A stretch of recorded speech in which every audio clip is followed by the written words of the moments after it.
Throughout history, many individuals have left an indelible mark on the world. Leaders, military generals, scholars, religious figures, and explorers. Among the latter, Westerners often recall famous names like Marco Polo or Christopher Columbus. However, the world of exploration extends far beyond Europe.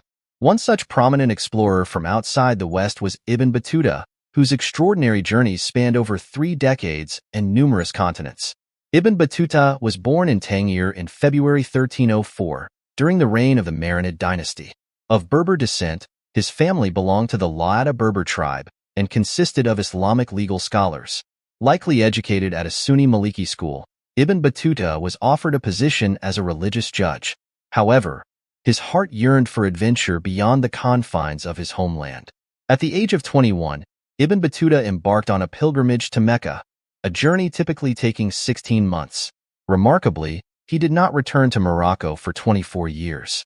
As he set out alone, driven by a profound desire to visit holy sanctuaries, he left behind his family and familiar life, embracing the unknown. His journey began along the North African coast, passing through Tlemcen, Béjaïa, and Tunis, where he paused for a few months. By spring 1326, he arrived in Alexandria, meeting notable figures like Sheikh Murshidi and Sheikh Burhanuddin, who inspired and foretold his destiny as a world traveler. From Alexandria, Ibn Battuta traveled to Cairo, the capital of the Mamluk Sultanate, and stayed for a month. Advised to travel through Syria to reach Mecca, he then journeyed up the Nile Valley to the port of Adhab. However, local unrest forced him to return to Cairo. Heeding previous advice, he continued to Damascus, visiting Hebron, Jerusalem, and Bethlehem along the way. After spending Ramadan in Damascus, he moved on to Medina, another significant Islamic site, before finally arriving in Mecca. Completing his first pilgrimage, he earned the honorific title of Haji. Yet, instead of returning home, Ibn Battuta joined a caravan of fellow pilgrims, traveling to Najaf, Basra, and eventually into Iran, stopping at towns like Isfahan and Shiraz. In Baghdad, Ibn Battuta encountered Abu Sa'id, the last Mongol ruler of the unified Ayel Khanate, and accompanied him north. He then ventured along the Silk Road to Tabriz, Mosul, Cizre, and Mardin, before returning to Mecca in 1327.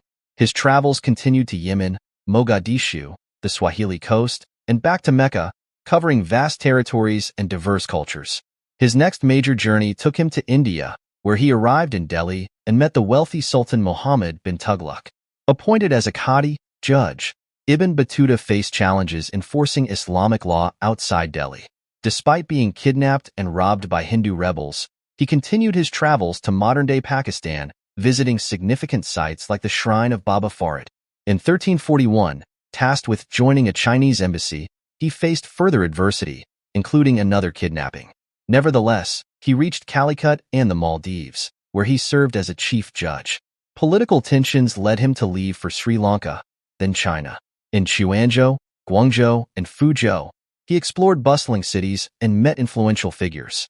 By 1346, Ibn Battuta began his journey home, arriving in Tangier in 1349. He learned of his parents' deaths and, despite the sorrow, soon left for the Iberian Peninsula, visiting Al-Andalus, Valencia, and Granada.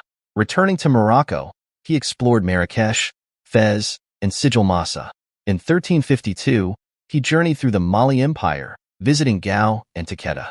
Summoned by the Sultan of Morocco, he returned home in 1354, documenting his travels in a detailed travelogue, the Rila. His accounts provide invaluable insights into medieval geography, cultures, and societies. Ibn Battuta's incredible travels, spanning over 70,000 miles, made him one of history's most remarkable explorers. His legacy endures through his detailed writings, offering a window into a world of adventure, discovery, and cultural exchange that few have ever experienced.